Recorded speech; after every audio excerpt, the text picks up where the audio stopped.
Welcome to another episode of Content and Links, and today I want to talk to you about why you might not want to go viral.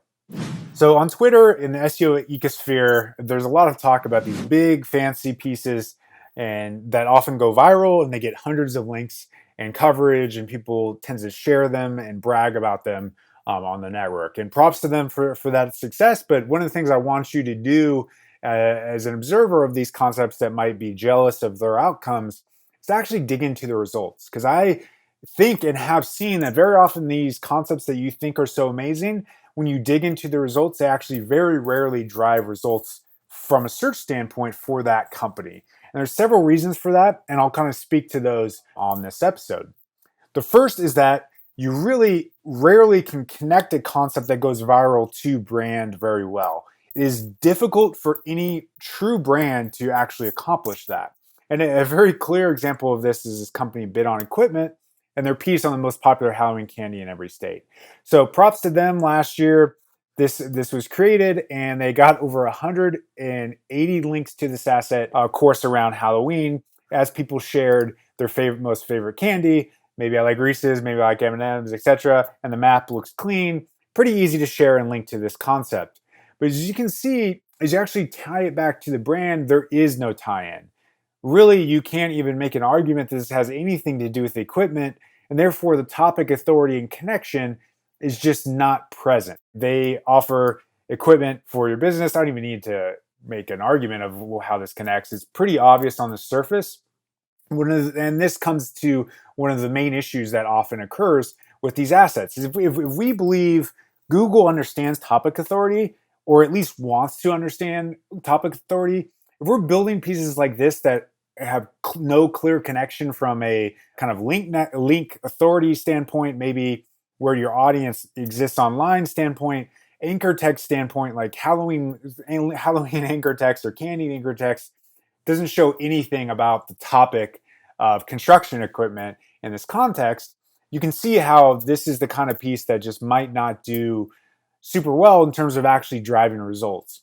You can actually see this come to fruition on their website. So when you actually dig into the overall traffic, you can see the spike of their overall site right at Halloween. And you see in October, they generated around 300 links, and it now represents more than half of their link profile. The problem herein lies, they're not actually building any links of relevancy. And I can't say it's one-to-one the case, but it's hard to miss the fact that this went live in October and their traffic subsequently dipped in December by almost a very similar percentage point from that number of links that this asset generated. You can see they're starting to come back in the last couple of months, which is great for them, but it also looks like they have some other links that have occurred. I won't dig into those in this video, but you can see it's a pretty clear one-to-one effect of this thing went viral and then actually they lost rankings. And I've seen other examples of this exact thing happening where there's clear disconnect in topic authority and the backlinks represent a high percentage of their link profile, such that the anchor text or maybe this asset actually becomes the most linked piece on their site. The anchor text, the relevancy, it makes no sense for that business, and that in turn brings down the website overall. And it might feel like you should get some benefit from this, but because it's so disconnected, it's just not as great from that standpoint. And the next point is actually the fact that if you approve this as a brand or as a company, the fact that you did that means you're not a brand. And the fact that you're not a brand also is a signifier that something might be broken or off about your consideration process, such that that may impact your ranking ability as well, or you might not be able to infer the benefit from this. So what I mean by that is the kind of company that approves the most popular Halloween candy in every state as an equipment business also inherently has other issues from an engagement standpoint on their site. Because if you can't connect the fact that there's something wrong with the fact that you're doing this, there's very often that same thought process that will not lend you towards a brand-like experience. You can see this person has hyphens in their domain name. That's kind of that same consideration. Also, these long tail pages will often have very clear engagement problems because there's a lack of feeling of brand there. I don't think this is necessarily bad. It's fine, especially in this kind of market.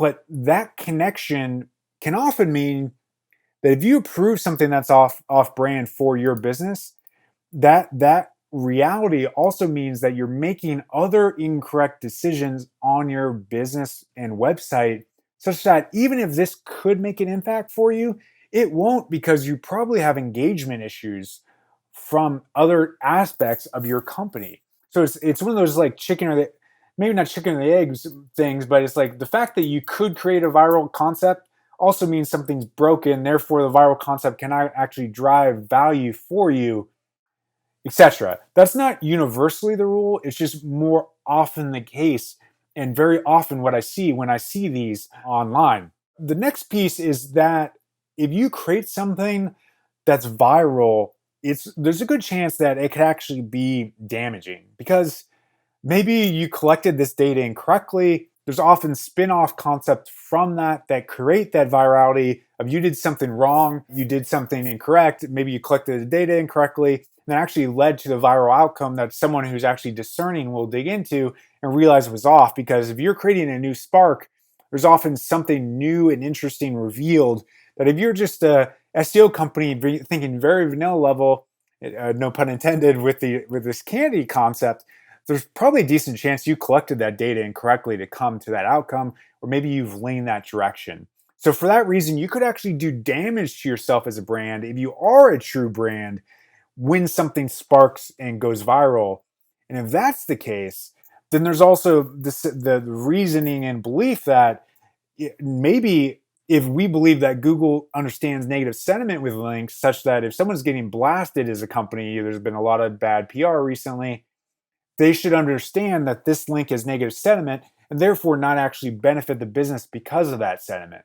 So if we assume that, and now like 30% of those links are actually negative, and who knows, maybe Google's actually smart enough to give a negative sentiment or negative weight to negative sentiment links. I have my doubt on that part, but that connection also leans towards the fact that, hey, maybe this outcome isn't necessarily positive overall. So that leads to the next part of giant link spikes aren't a outcome of a naturally positively occurring business. Good, great brands and businesses that Google wants to reward rarely have a link like spike like this that represents more than 40% of the link profile. I know that's not universally true, but in a general case, they want consistent month over month growth. That's what real brands, real quality websites do. They don't have spikes. So if I was Google, I would actually devalue spikes of this nature such that they're dampened to a degree and maybe reflective of an overall trend line. Because I wouldn't want to reward a company that has a spike that comes in this way. Maybe I wouldn't hurt them, but I probably wouldn't put as big of a benefit for a company that represents 40% of their value within a span of 1 month. That just is probably not an indication of an actual quality business. So we should in turn aim to be that brand that consistently generates these outcomes rather than the going viral scenario we're describing in this instances. That's not to say this can't ever work, that virality doesn't create a spark that can create real outcomes. I think of Oreo's we think you should dunk in the dark tweet that went viral in the Super Bowl. That is on brand. That is well done. This actually has real impacts for Oreo as a company because that intersection was elegantly played. But this is a rare outcome rather than the common outcome for most businesses. So you should just be considerate of that. And one of the things I've seen in SEO, and I think I should point to this as well, I do still see these on-brand pieces occasionally actually make an impact. And I've noticed some commonalities there as well that I think are worth observing. One, that these often occur in darker off-topic industries, such that maybe links in relevancy in neighborhoods are just really relatively hard for Google to understand because nobody is able to achieve that in those markets. So it is possible a most popular Halloween candy could make sense and be valuable in gambling or porn or something like that if they can actually achieve the similar outcomes because of just the nature of that disconnected and hard to understand signal network that vertical and those verticals can observe and have. So That's the consideration set. There are positive results and reasons that these things can occur. But my general thesis here is yes, viral can be good. It should be we should aim to have on brand viral content and have that happen. But in general, and we still try to, we're not unhappy when a piece connects. But what we're trying to do is create something on brand first.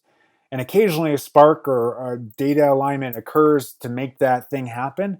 But we're much happier about consistent results month over month because those consistently drive results and outcomes and also lead you towards the right decisions about your business of let's actually make this website better so it can naturally increase the velocity of links to it over time rather than let's make a off-topic piece of content that is disconnected and we do not infer the connection of the value of the links and the momentum of link attrition of link acquisition through that thought process because we're not being deliberate about that incremental need of improving our website in trying to make this one viral link bait piece off the side. And all of these, obviously, this is something I'm generally passionate about. But you can see viral content. It's great if it happens, but don't come to people saying we want viral content. If you do that, you're probably the number one point where you don't have a true brand, and that in turn has subsequent issues for you that could drive less results for you over time. So love to hear your opinion on virality. If you like this, give us a thumbs up, subscribe, and let me know what you thought in the comments. Thanks for watching.